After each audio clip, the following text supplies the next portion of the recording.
welcome to our LepakLab podcast, NOC series episode 2, where today we'll talk about... settling down in the Greater Bay Area. Yeah, that's right. Well, I believe this is something that your audience would be very curious about, especially when you haven't been to an overseas place and you're like, wow, I worry about this, I worry about that, should I ask this, do I do that?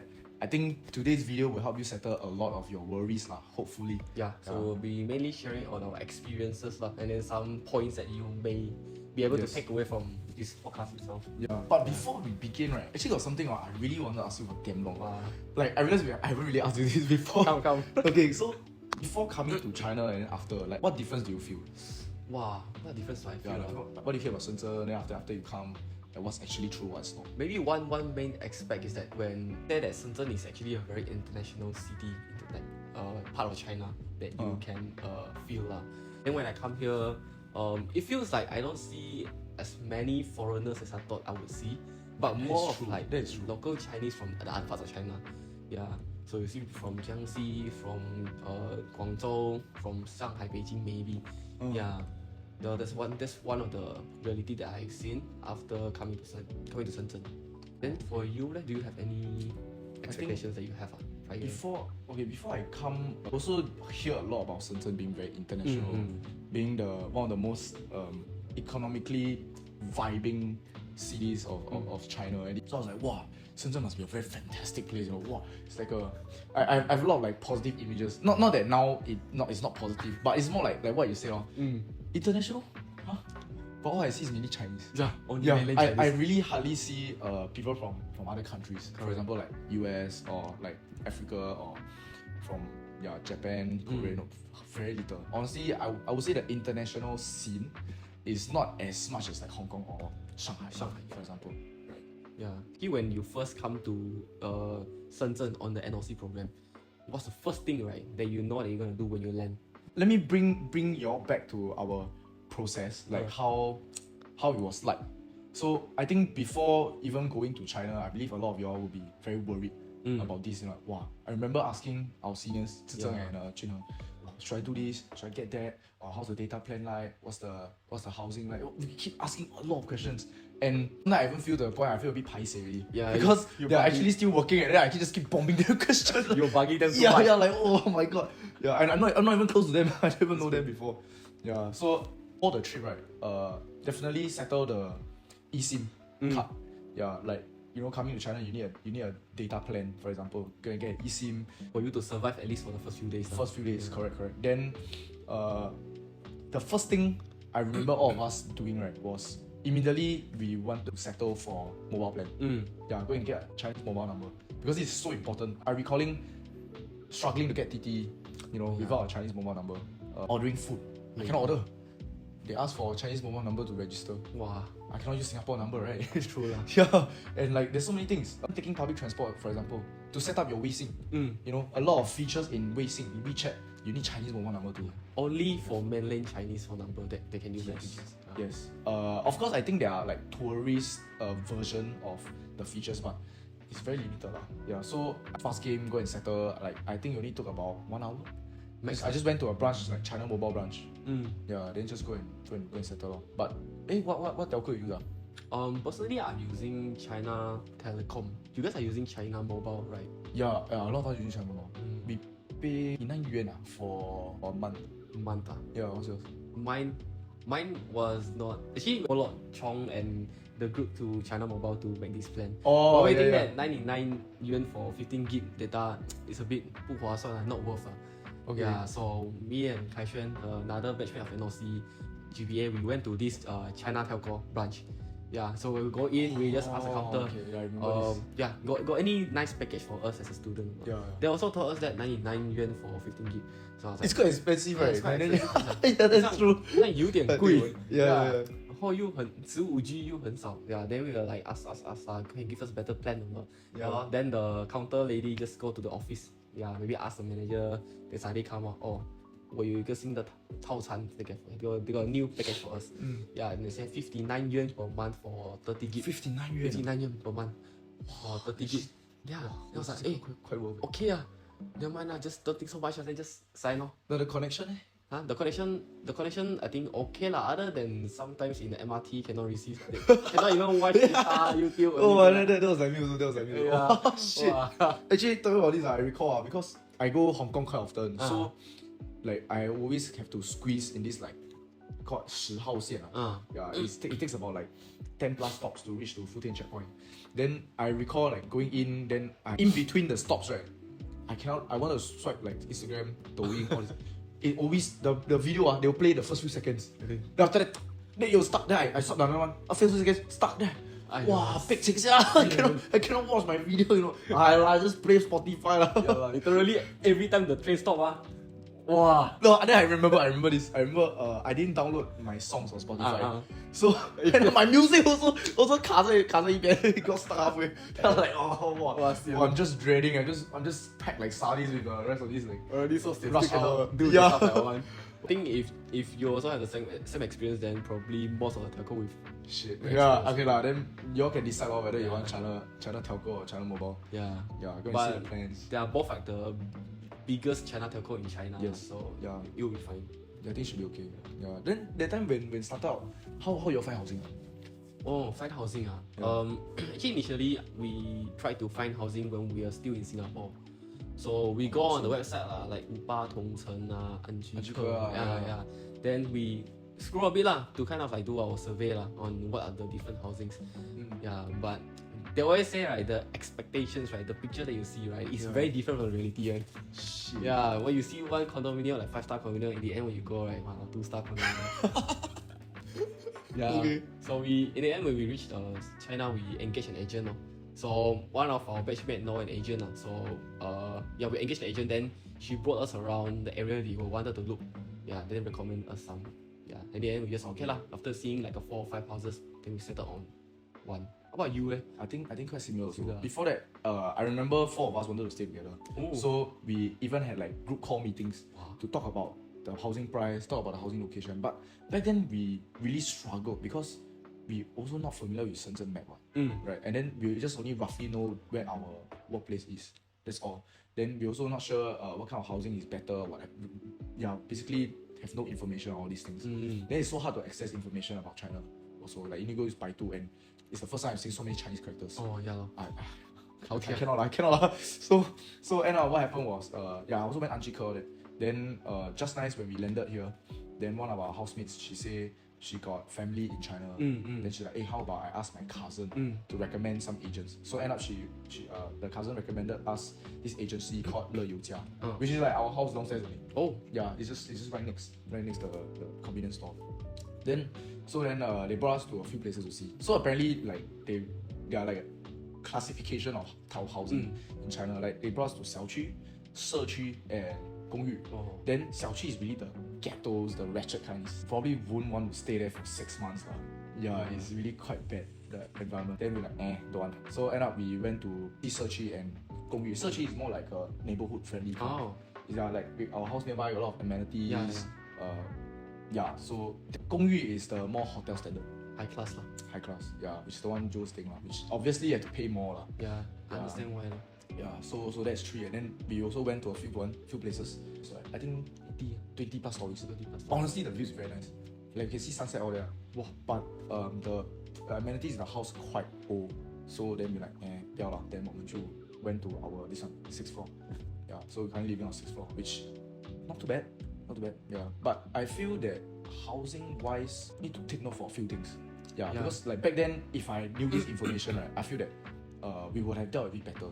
Like I recall making like our group, we made a lot of requests to tell the landlord, we wanted this, we wanted that. Like for example, our toilet, at first it was squatting toilet. What, squatting toilet? Yeah, it was squatting toilet. Then we request, then the landlord said, okay, I help you build a toilet bowl. A toilet bowl, sitting toilet. Then also got a few parts of the house that's not done, you know, the lighting is not proper, this one, that one, shower cap, not clean, these kind of things. So we also request a lot of stuff lah.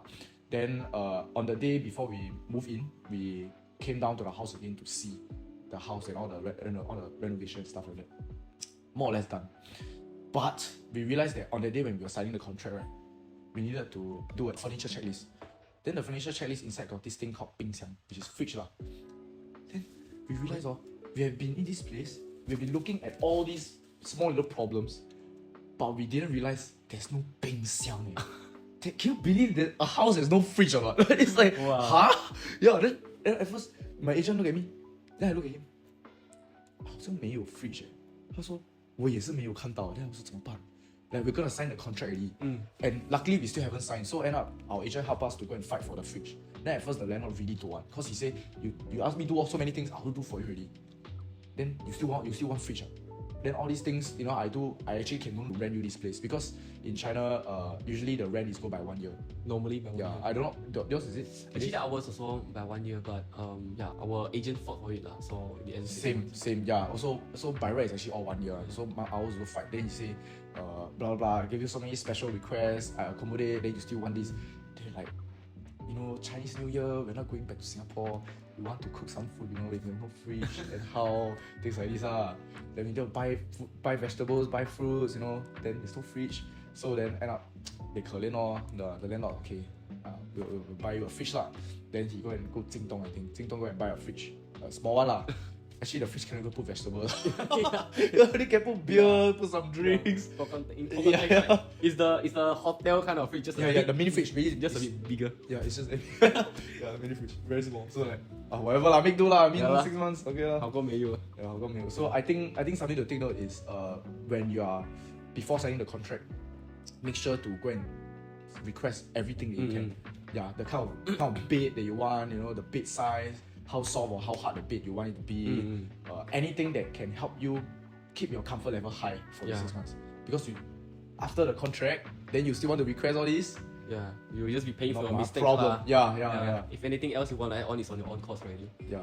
So this one must take note. Yeah. Then I think one more thing that you guys need to take note is that we actually took time to find a housing. For the first few days, we actually booked a hotel for all of our NOC batchmates to stay together. Yeah, so that's the most important. Yeah, I think so going back to this, right, I feel quite lucky because now thinking back, right, if it wasn't for the first 5 days that we all stayed together and do our admin stuff together, we wouldn't be this close. Everybody would be doing their own shit. Correct. And wouldn't be finishing our admin stuff so fast. Yeah. Correct. So and also helped to strengthen the bond, at least for the first 5 days, and then it got better from there. Yeah. Actually, back then when you find a housing, right, how do you pay for your down payment in the first month of rent? Oh my god. Yeah, because we don't have card anything. We only have cash, raw cash. Yeah. Okay. I think a lot of us agree that it felt like a chicken or egg first problem. Because you go to the bank, you want to set up a bank account, then they tell you what? Oh, we need housing proof. But then we tell the bank, I need your bank so that we can do transfer so that I can settle my housing. Then they say, no, we need this. Then we go back, then we tell them. Yeah, it becomes a hassle. So end up, I think for us, what we did was we signed up for Bank of China. Bank of China. Then we actually go and pray lah. We go and not pray. Go and beg. We go and beg the employee because previously actually we tried to like bluff the employee. Then we say, oh, actually this is our housing proof. Then our housing proof is like our hotel is here. Opposite is the branch. Then we say this is our housing. But employee also not stupid one ma. They work there for quite a while. They know that opposite is a hotel, it's not a housing. So they say, hey, boy 不用骗我们啦，我们懂这个是酒店来的。Then we like shit. Yeah.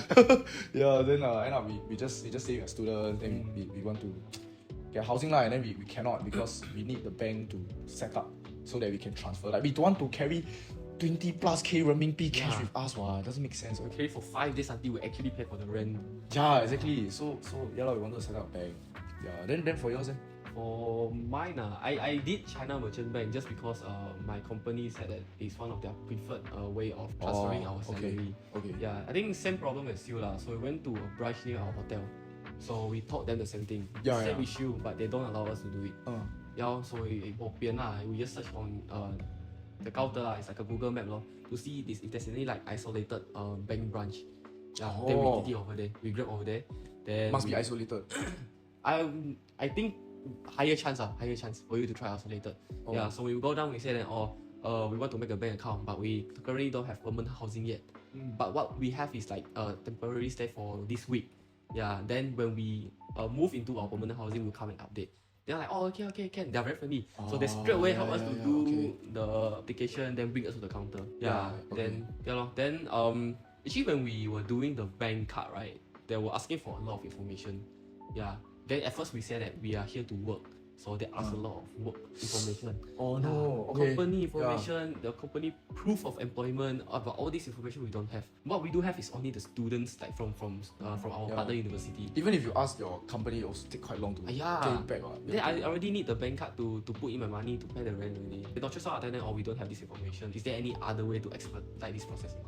Then I said, never mind, you have your students' information. I said, God. Yeah, then just pass me that. Yeah.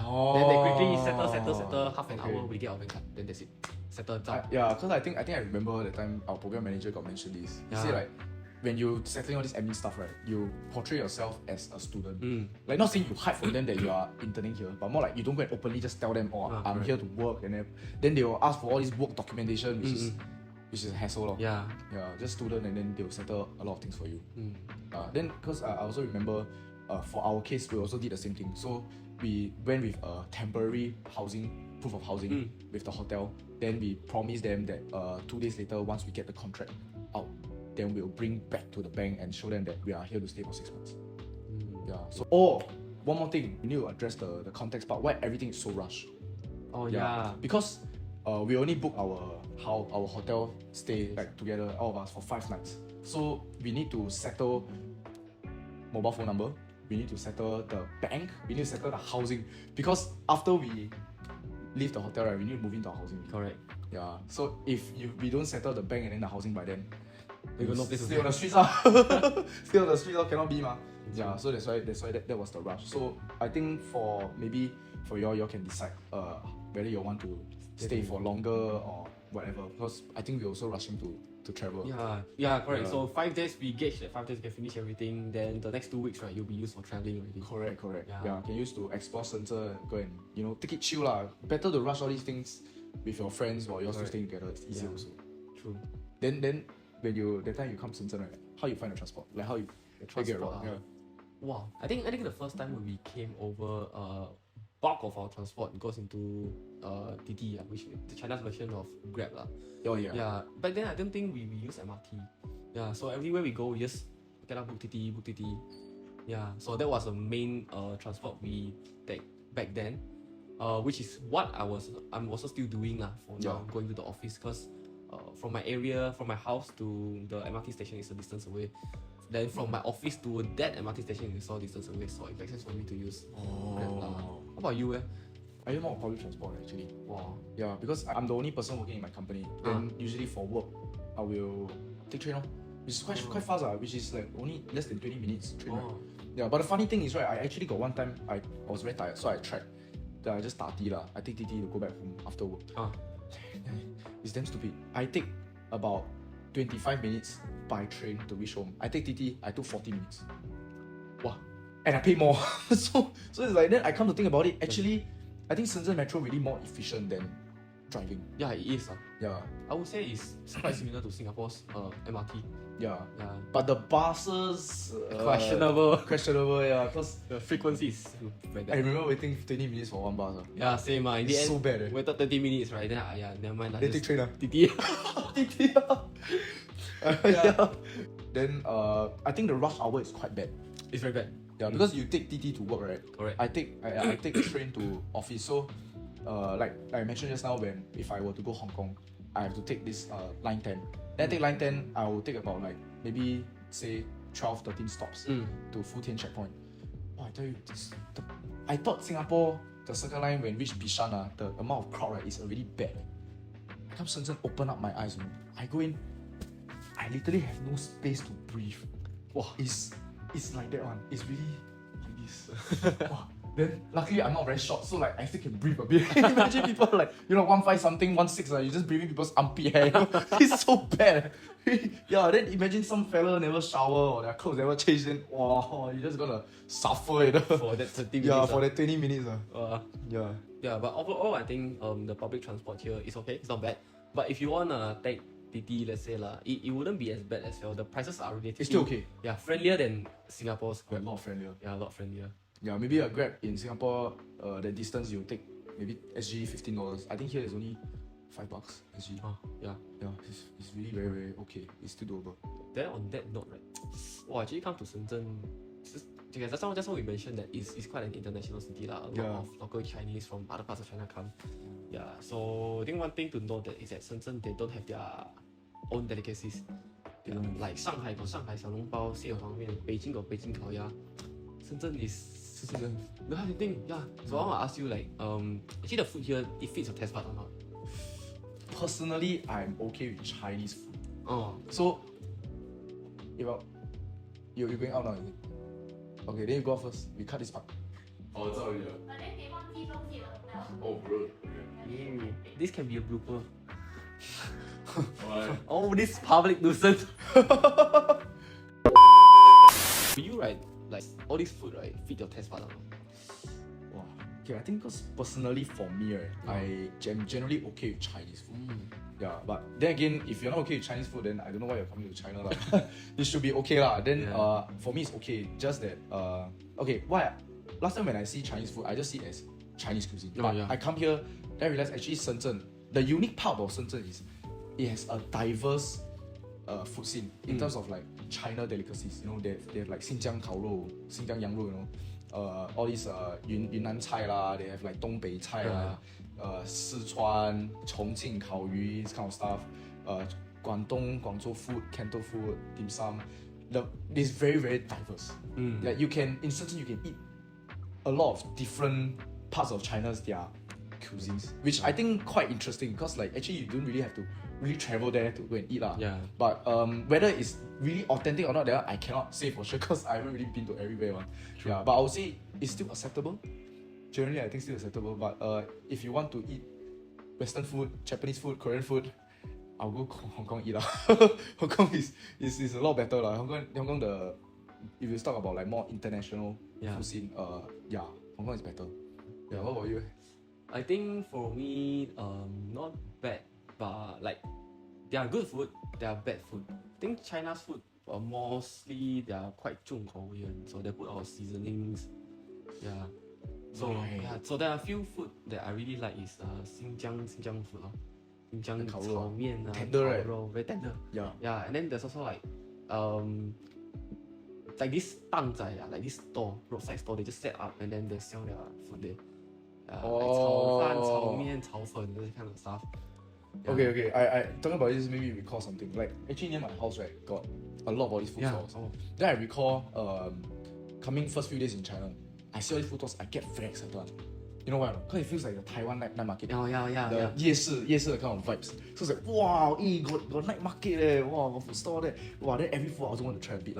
So, okay, let me just give you the context. You got one like packet of 炒米粉, you know, fried noodles, so that 10 yuan only. Actually, that's less than $2. You can eat one portion, you know. Sometimes they even add so much that one portion, the Tupperware cannot even close. Oh yeah. That kind of, they really like spam the food one. So it's like, wow, how to not buy? 10 yuan only. Like, you know, wow, very salty, very 重口味, everything also very nice. Then I go and order like all this street food like 肉夹馍, those kind of 豆腐. Yeah, 豆腐 lah, you know, all these small bites, you know. But I realized the China street food is not for weak stomachs. Because I actually like diarrhea quite bad. After that, yeah, I diarrhea, then I keep shitting, I keep having bloating. Oh. Yeah, so I think a lot of people come China eat the food here also. Yeah. The street food lah, especially lah, need to be careful. Very careful. I think my one rule of thumb is that, right, I will never go to the store with no one buying the food. If I see someone buying there, at least 2 or 3 people, I'll go there and buy. Yeah. Some of the food you see, they just like for example the meat stick, just leave it outside, then you don't know whether got flies, got what come over, you know, shit on your food or something. Yeah, sometimes they just fry it for another 3 seconds and then just pass you. Yeah, something like that. I'm okay with the food. Yeah, not bad lah. I would say not bad. They are very good food. Yes. Very good Chinese food. Yes. Just that you need to watch out when you eat. Yeah, and one more thing, the portion sizes are very big. Oh, their cups are free. Yeah, really. It's like I can order one like maybe 18 yuan wanton mee. Like those kind of normal stores. I don't talk about restaurants or like cafes or shopping malls. It's just those normal like outlet. Then I order 18 yuan. 18 yuan is like SG how much? 3 plus. 4. I get like maybe 12 to 16 wanton. in the bowl. The bowl is this big, and then the noodle is like 1.5 portions of noodles. How to finish? He tell me how to not get fat. And all the cups they just spam only. Yeah, every time I go eat 菜饭 also, I was like, oh, 可以帮我加饭? They just take one whole scoop and then put on the plate. Oh, I was like, wow, okay lah. Yeah, that's when I realized actually Chinese people here really love carbs. Yeah, I really love carbs. If not, you won't get full. Yeah, you won't get full. Wow. Oh, that's true. Yeah. Then actually coming to China for quite a while. I say about 4 months. 4 months. Around 4 months already. How do you find the people here? Honest. The people here, I think honestly, they are at least the people I've met, they are all very friendly. They are all very open-minded. As compared to maybe, this one maybe can link back to the expectations versus reality question that you asked us. I think before coming to China, the people from the older generation always say that Chinese are very aggro. Uncivilized. Yeah, they talk very loud. Yeah, uncivilized. Yeah, but when we actually come here, I think that is not the case lah. Yeah, that's like a very very small portion of it. You don't really see like anywhere outside when you go talk to people. Yeah, then maybe one example is that very people from my company, so my colleague, so they are very willing to help you. Yeah, knowing that you are from a foreign country lah. Yeah. So every time I ask questions, right, they will explain to you like that's your first time understanding this concept. Yeah, correct. They don't assume anything, so it's very good. How about you? Your experience with like Chinese? Is it experience? Okay, if you're talking about workplace, generally still okay. Just that I realize they're very work driven. That's for sure, and very serious at work. So like don't try to have fun or go and play around, make a fool. But if it's after work hours, then okay lah, more chill lah. Yeah, definitely more chill. Maybe let's just say if they host company dinner, then you go eat them. Or they're really quite open, quite friendly. Yeah, I think generally people in like China, they are very curious about things that's outside of China. Oh yeah. Then they just keep asking about how Singapore like, things like this. Singapore 很好. Yeah. Lee Kuan Yew very good. Yeah, correct. I think you told me a few stories about you on your TT then. Oh shit, yeah. Wow, this is damn funny. It was first few times, right? We take TT in China. Then we were talking in Singlish, like normal conversation. Then the taxi driver, maybe he just catch like there's a few Chinese words in our convo. Then they say, 你们是哪里人? Like, where are you all from? Then we say, oh, you can guess. Then he say, are you from Korea? Then I'm like, Korea? Then one of my friends, they just started, 감사합니다, 여보세요. All these like random Korean words just thrown around. Yeah. Then after that, we guess. Then we say, oh, we're from Singapore. Then he say, oh, Singapore, wow, why your Chinese is so good? Like, 你的普通话怎么说得那么好? Then we're like, huh? What do you mean? Like Chinese, like people in Singapore who are Chinese can speak Chinese, right? It's like normal. But apparently to them, they feel like if you're not from China, right, your Chinese speaking standards shouldn't be as well. They just don't have this like mindset. Probably because of Singapore, the mother tongue, the main language is English. That is true. So. But all that, I think language is not the biggest problem here. I think some of our batchmates also, they can speak Chinese but not very fluent, but still manage to communicate with the locals here. And then the locals are very friendly, they understand you. Yes. Actually, I think coming here, one really very big vibe that I get is they are very welcome. Yeah, very welcoming. Really, you go to a restaurant, you want to eat this, eat that. They really go and serve you well. Recommend you everything that they think is good. And even sometimes when I get lost in China, then I ask for routes, like directions and all that. Then they'll bring me to the place that I need to go. Even though they don't have to. It's like really very friendly. Maybe in other countries, maybe you ask, then you're like, just go in there, turn left. Then they're like, how you go? You just find yourself. Then it's okay. But here is take my phone. Go here, follow me. Then you bring us to the place. Make sure we reach that place. Then I'm like, wow, really quite heartwarming lah. That's true. Yeah. So I mean, going back to the stereotypes that we have about Chinese people in Singapore, I would say in China, Chinese people in China. Yeah, it's okay lah. I mean, of course they are like, I speak phlegm lah, talk very loud, play music loud on the public transport. But really, it's just a small fraction. Very small. Yeah, like every country, I believe they do have their this kind of like uncivilized population. You will definitely see in Malaysia or even in Singapore. But coming here, I would say it's really not as what I thought it would be. Mm. Yeah, really, Definitely. the people here is really very nice. Yeah. So this is like what our experience is lah. Sums up when we settle in Shenzhen itself.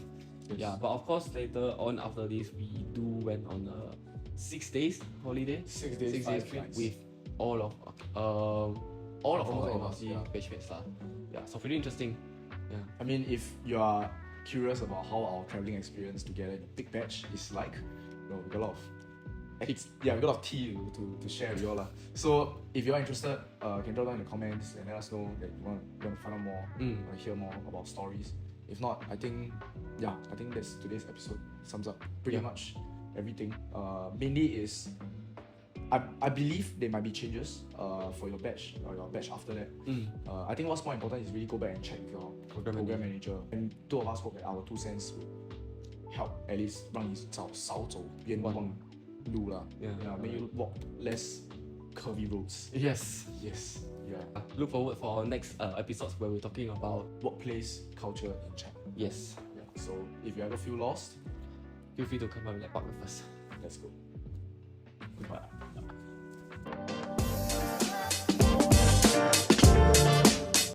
About telling them, that you will like, how to say fuck, just cut this part out. Never mind, I don't know how to say. Just cut this part out.